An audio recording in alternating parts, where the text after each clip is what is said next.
Hey, this is Dave Hakamaki again. I'm going to talk to you and help you market your home-based business and understand the difference between that and a commercial business.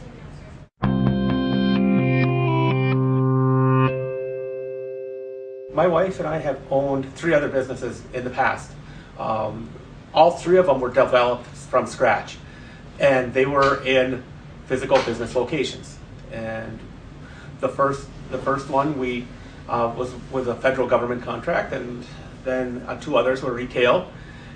And so we understood the ins and outs of owning a physical location, commercial business studio, or commercial business. And now I have a residential studio, and I find it more convenient, more easy to operate. You don't have the issues associated with a commercial location. And it also works better in our community.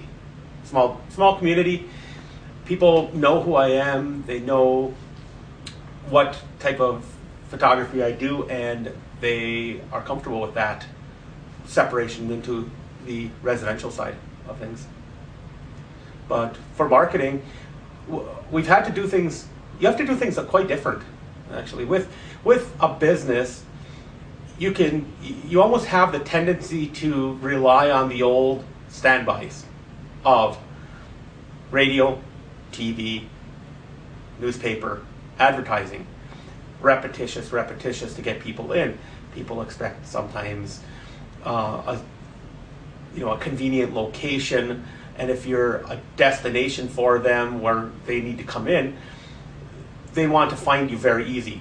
With a home-based business, obviously you're not on a commercial business location, so they have to come and find you.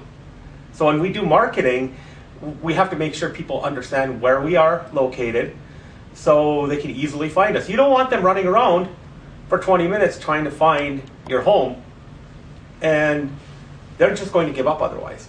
So to market ourselves, we have to let people know, one, we're professional. Everything has to look professional from our marketing standpoint.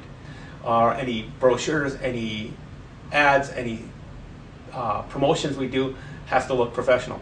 Then once they call, or if they have to understand there's maybe different hours that are atypical from a commercial business, we have to let people know that. And then also fantastic directions, maps on websites. We've had people where they can download a map and it has essentially turn-by-turn directions. Turn at this street, turn at this street, turn at this street, with distances. So a 3-year-old basically could find us. And that helps out. For marketing the business, we like to have people understand we have a different style than everybody else. And our style attracts that certain clientele. Well, unfortunately, they're not driving by your business location every day. So there's a possibility that they may not know who you are. And if you do advertise, the old adage, you have to sometimes hit people upside the head 3-4 times before that name sinks in. Unfortunately, you don't want to potentially do that just to capture one additional person who may be interested and maybe not. So we have to target our marketing very specifically. What's our clientele? What's our demographic? What's our price range of customer that they will be purchasing in? And sometimes it requires us to go to them. For our sports, we have to go to the coaches. For our weddings, we have to go to bridal shows. We have to go and talk to the wedding planners, or we have to talk to the dress shops or the jewelers and let them help us out with referrals. For senior portraits, we have to physically get into the schools, get to know the kids so they know who you are, they know you're available, and not just happen upon you. Because if you just sit passively back, you're not going to get anybody coming through your door. Or you'll get the people that are fishing for a rock bottom price, or they just happen to come upon you.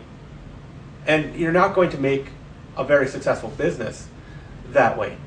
There's a big difference. You obviously have a lot of less of your overhead costs associated with a home-based business versus a commercial. So you have those issues to deal with if you have a commercial business and a home business, but you still have expenses. You still have to set aside a portion of your home. You still have to buy equipment. You still have to pay taxes. You still have to account for materials and cost of goods. None of that goes away. Some of the overhead does, but you still have to operate any home-based business, any commercial business, like a business.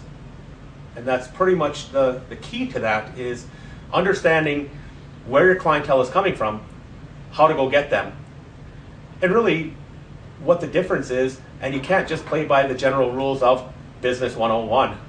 You have to sometimes massage the rules a little bit to work better for a home-based business.